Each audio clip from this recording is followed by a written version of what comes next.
It's ready. Hello, this is Colin, and on today's tea, I wanted to talk about tea's constant companion for many years, sugar.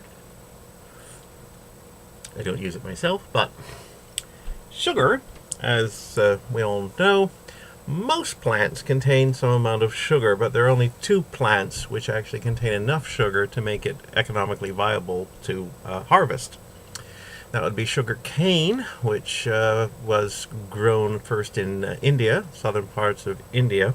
Actually, sugar comes from the Tamil word, was it sakaram, sakaria, I think it is, which became sukar in Arabic, which became sugar, as of course most of the sugar that would be going to Europe came through the Arab lands. So, sugar cane was the first plant that was used for sugar. Like I said, it was grown in southern India. There's actually some records that the Alexander the Great's Macedonian soldiers came back from India bearing what they called sweet salt, sugar cane, when they went back to Greece. But for the longest time, sugar was very difficult and very expensive to obtain in Europe. And later on, they would discover how to extract sugar from sugar beet, which is actually a root crop. But that wouldn't happen until the 19th century. Anyway, so sugar was a rare commodity in Europe, and it wasn't until, well, there's this fella, Christopher Columbus. He was on his way to discover India, mostly probably to get sugar. And on the way, he stopped off at the Canary Islands, and his lover, the governor of the Canary Islands, was a Beatrice de Bobadilla Osorio. And she gave him some sugar cane. Apparently, there was some sugar cane being grown in the Canary Islands, and he was the first one to take it to the Americas.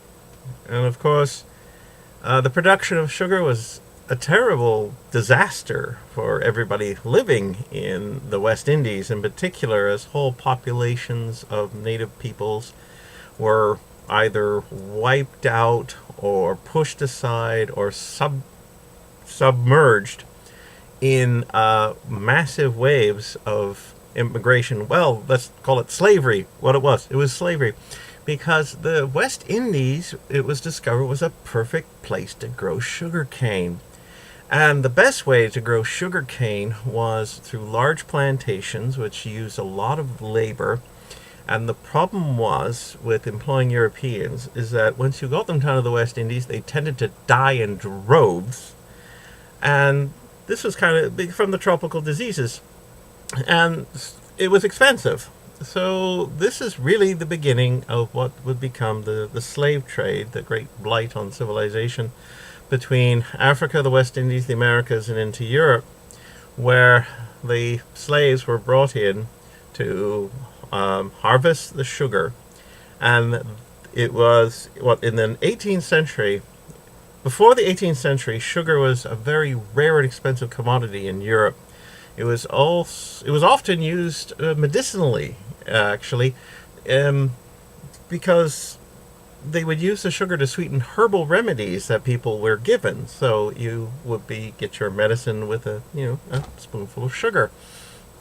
So when tea arrived from Asia, this too, at the beginning, was considered a medicinal plant. So naturally, they put sugar in it. And they discovered they really liked sugar in their tea.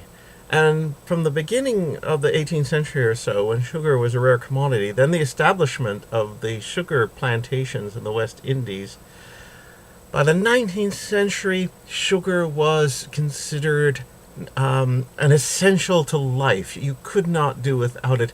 The sugar islands produced immense wealth for the colonists, the people who came over, brought over the slaves, and mostly in the West Indies and some parts of the mainland of the Americas, sugar plantation took off, and European nations were willing to expend thousands and tens of thousands of lives of their own people not just the slaves, but their own people that they would send down to try to conquer these islands from each other.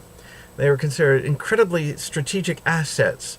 When Haiti was during the French Revolution, Haiti decided that they would join the revolution and declare themselves free, and slavery was abolished in Haiti. Now, as far as I know, the only time anybody tried to reestablish slavery once it had been ended was by Napoleon. He sent armies over to Haiti to try and reconquer it from these former slaves who were actually great. They loved the idea of the French Revolution, equality, fraternity. So these freed slaves thought they were the ones who were holding high the torch of revolution, and Napoleon was sending armies of men to try and reestablish slavery and the sugar trade. Well, of course, most of the people that Napoleon sent died of diseases or in the guerrilla warfare against the Haitians. It was actually the British who came up with the bright idea of actually employing African soldiers to guard their West Indies territories. Not only did they hire former slaves, they also opened up a recruiting office in Africa to recruit Africans into the British Army. So after a while, during the Napoleonic Wars, most of the people who were garrisoning the British West Indies armies were Africans. A couple of regiments of them fought at the Battle of New Orleans. Anyway, I'm sort of getting off topic. But so valuable were these islands that when Quebec fell in the Battle of the Plains of Abraham, in the resulting peace negotiations, it was basically the choice for the French king was between Canada and a small island in the West Indies that produced sugar. He chose the small island that produced sugar.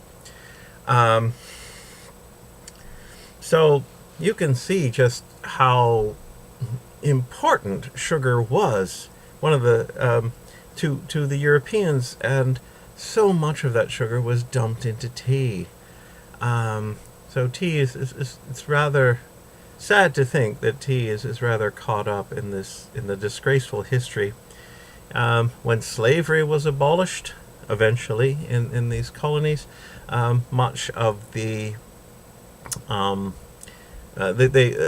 of the colonists brought in indentured servants or indentured workers from places like India and Hawaii. So the populations of the West Indies became incredibly mixed, and it's still reflected in their societies today.